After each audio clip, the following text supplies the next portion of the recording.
skipper. They lost very narrowly, remember, to the Brumbies in the Cup quarter-finals, 22 points to 17. And the Brumbies were down to 6 men, with one of their players sent off for a tip tackle. That was a match that was decided in golden time.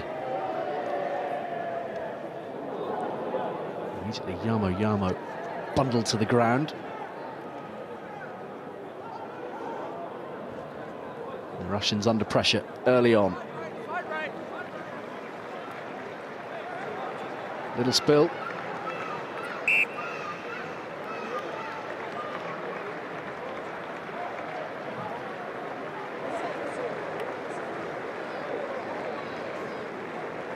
Sean Horan, part of the USA's new Olympic Development Academy. Lots of time and attention being spent on sevens in the lead up to the Olympics in Rio.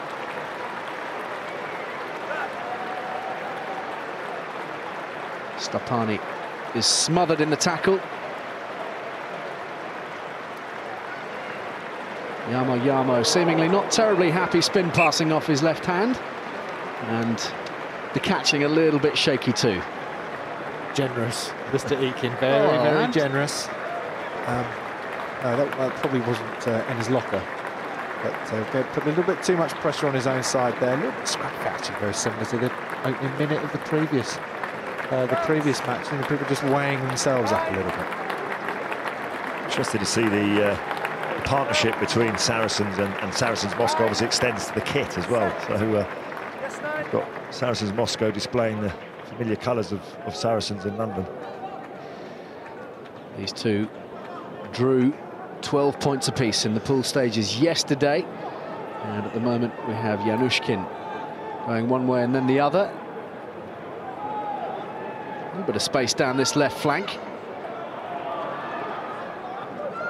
Perov, the skipper, keeps it alive. Goroshilov, and then Kyuchnikov is dragged to the ground.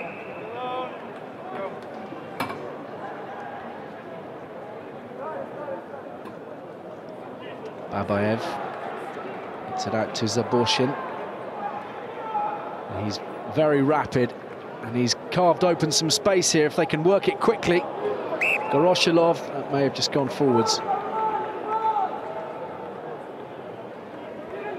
Disappointing because the opening was there. Yeah, very much so. Kyuchnikov just took the ball with his back to the opposition, and then by turning and sort of without turning, he just spun the ball, which meant the pass went forward. And he's been really outstanding actually for the Moscow teams. They'll be disappointed to have turned possession over.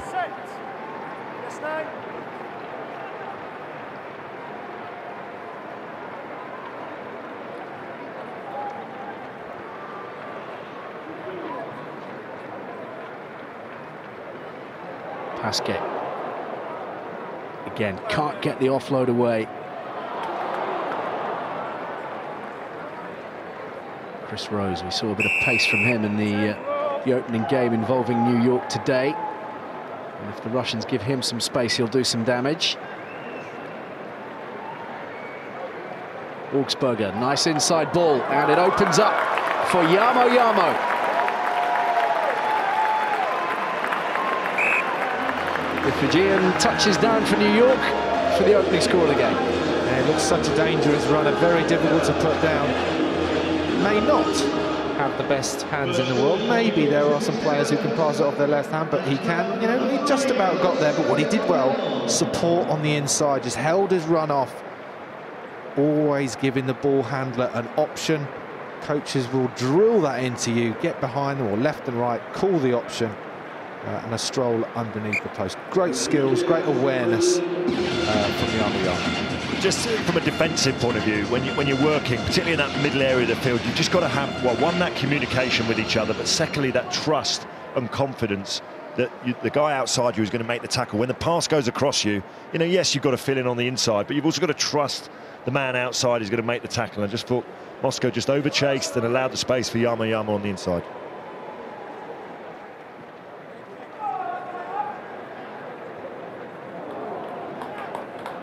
Decent lift for Perov of Saracens Moscow.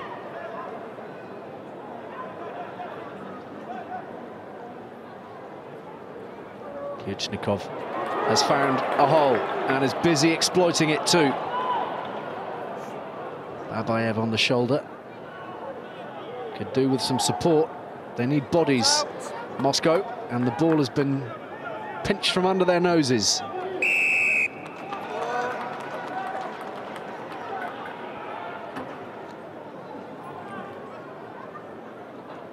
Mikhail Babayev. And the inside ball for Yanushkin, who's nippy. It was a lovely try, wasn't it? Really worked the angle nicely there. Drew in the two defenders. Slightly unsympathetic switch pass, but he managed to hold on to it. And fantastic try. Yeah, Ian just left it as late as possible. We're going to get a great view of here. Just watch the defender here over chasing, making a tackle that he didn't need to go and take on. And Ayushkin just left that switch, left the call to the very last second. Cut back inside. Classic switch. I'm amazed at how many times the switch often results in tries, because, it's a simple, 2-on-2 situation, and yet one defender just gets pulled across, only slightly out of position, and opens the hole up. You said it, Lowell, it's about trust, isn't it? And it's so different to playing at the 15s, when you've got to trust in open spaces. Just a tackle will do. Don't double tackle, just a single tackle. You will make it. I'll get the man inside. You're right, it's all about trust. So the Russians back in the mix as this first half draws to a close. A conversion coming off the posts. And space for Rose, who will stretch those long legs of his, and he will streak around the outside of Yanushkin. Chris Rose is very, very rapid. Yeah, once again, we saw the space opened up by a player just running across, drawing in the defender, putting a nice pass into the gap for Rose to run onto. And once he gets in behind, it's very, very hard then, because really all the, just as we see here, just running across, but really hard then for the sweepers, just open up the space, and again, just a simple 2-on-2. I mean, it's very difficult. Perov there was thinking, well, I can tackle him. I'm going to catch him in a minute. But there's a very fine line. As soon as it goes into another man's channel, you've got to back off and leave him alone. Right, back off now, Perov, and take that Rose on the inside. It's a difficult skill, but they do practice it a lot, because if you get it wrong, well, there you go, the gas man scores. Yeah, I think it's also about using the touchline, really. In sevens, okay, if they've got quick men like Rose, beat us on the outside, but certainly not through the middle. So the half-time scoreline, New York in charge by 14 points to 5. And we should be able to have a listen in to what the New York team are listening to. Spread them. We're in good shape. Okay, defensively, we've got to finish the tackles. Talked about this, we've got to finish them from getting to ground dominated. Also, on the sides, they're always looking for the switch, The two defenders have to talk. Third man can't be lazy on that either. Right. Yep. We've got to stay in those channels and third man there. Rucks as well, we've got to work even harder. Steve Lewis in animated discussion. Well, I think he realises that at 14-5, there's still work to be done to win this game, and just really talking about what they do when they haven't got the ball, working with their discipline, don't overchase, make sure you keep the right spaces in between the defenders, and the next score is vital, obviously. We all say that in rugby, but it is particularly in this game at 14-5. Backwards. Saracens Moscow have a little bit of work to do, but they are a very resilient bunch, and they're creative too. Bursting onto the ball, Babayev, and crashing over in the corner. That is the ideal start to the second half from the Russians. Lovely injection of pace from Ilya Babayev. Just perfect timing. I mean, those guys, Ian Uskin just read it beautifully, stepped off his right foot. He would just hold on a little bit. He knows he's not going to run around the outside, cuts back. He sees Babayev just bursting through on a blind sideline. If you're trying to defend that, It's very, very difficult to pick up those real pacey, acute lines. If you're New York, you don't see him till very late. And with that pace, he's always going to bust the line. He's always going to threaten. And this kick has been squeezed in, just inside the right-hand upright. And that might prove rather critical. 2 points the deficit now. But the Russians very, very much in touch, and they've proved over the course of these couple of days that they will not be swatted away easily. The defeats they've suffered have all been narrow ones. Yeah, we obviously didn't get to hear the Saracens Moscow team talk because we wouldn't have understood it, but whatever it was, it certainly worked very, very well, because they've got themselves on the score sheet early on in this second half and given themselves a real chance in this game. On the attack, just outside the 22.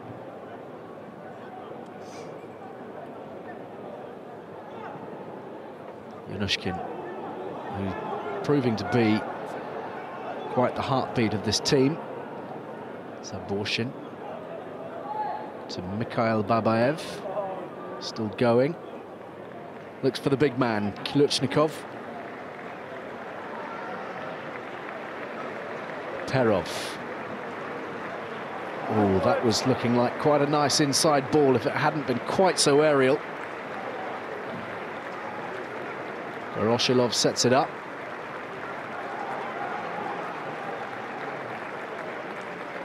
Some fairly desperate defending here from the New Yorkers as Yanushkin attacks again. Zaborshin is there. Kluchnikov, very difficult man to bring to the ground. And the ball has been stolen. And away goes Derek Lipscomb in a foot race with Dmitry Perov, and there is only one winner. Former linebacker in college football, and Derek Lipscomb not shy of a yard or two of pace. And the difference there for New York, when they were defending in their own 22, they held off, they didn't get drawn in on the switches, and all of a sudden at that ruck they had men for the turnover. Huge, huge difference in defensive strategy.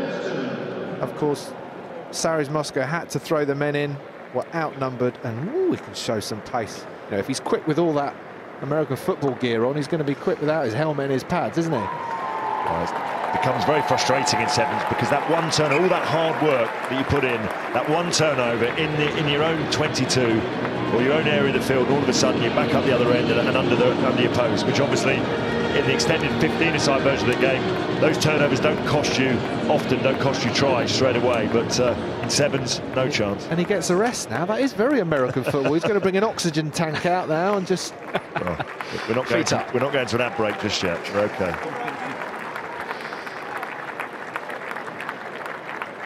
So the New Yorkers bossing it for the time being. 3 minutes left to play in this plate semi-final. Remember, the winners will play either Gloucester or San Francisco. We have a man down. There might be a short delay here while he's attended to. Been mercifully free of nasty injuries, certainly today. We have a standby replacement man in Jack Tracy, who was all lined up. But Tommy Pasquet, he's back up on his haunches. He's probably the most popular man on the field at the moment. Just everyone just recovering, and get the fluids on, make a few substitutions, slow the game down. Certainly from the New York perspective, that's good tactics. A lot of fresh legs introduced as well by the Saracens Moscow coach, Andrei Sorokin.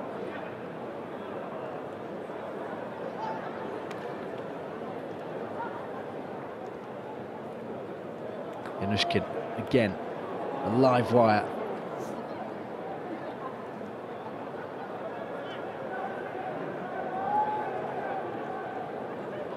Space to the right for Chagodaev. Yamo really needed to take him down. He'll drag him down at the second attempt. This is good from Moscow. Now some space. Gudok, man outside him. Massive overlap to use. It might still work out. Yanushkin away to Zaborshin. so close. They need this desperately badly, and there may well be a turnover. There's going to be a yellow for New York. Standard procedure, that, isn't it? Look, I'm not saying. Well, you know, he's had plenty of yellow cards in his time. He won't worry about this one. Jack Tracy, aka Robbie Savage, heads to the bin. And Saracens Moscow will try to make sure that they capitalise on the man advantage, and they do just that. Chegodayev in for the score, a vital one with a minute and a bit remaining.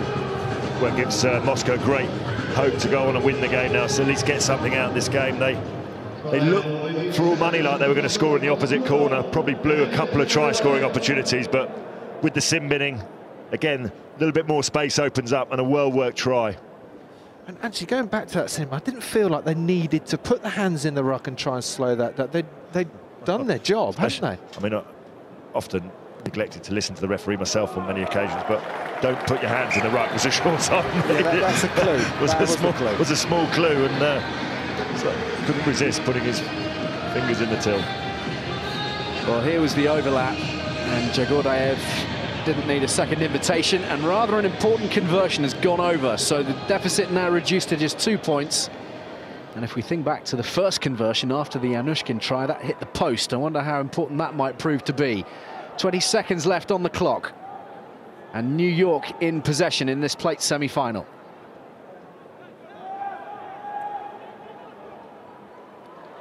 And working their way out of their own half. And this should be the decisive try. A little dummy in the run-in, but Nate Augsburger will make sure of a place in the plate final for New York. Yeah, that just about wraps it up for New York. Quite interesting. Matt made the point earlier on, why do people do the goose step? Well, the sweeper coming across, I mean, it wasn't exactly subtle, Matt, was it, really, with the goose step? But it'd be interesting to see whether it just checked the defender, the sweeper who was coming across. Did he just stop momentarily? Because that's, yeah, he did. And, you know, that was the difference between getting over the line. You might want to practice that goose step a few more times, just to hide it a little bit better. Nicely elaborate, wasn't it? I'm always a little bit wary of that, because those who have played with me at Northampton will remember occasion when I tried to do that and tripped over and fell into the advertising hoardings. So I'm not going to be a fan of that, but it worked. He's got a lot more skill than me. Well done to the New Yorkers.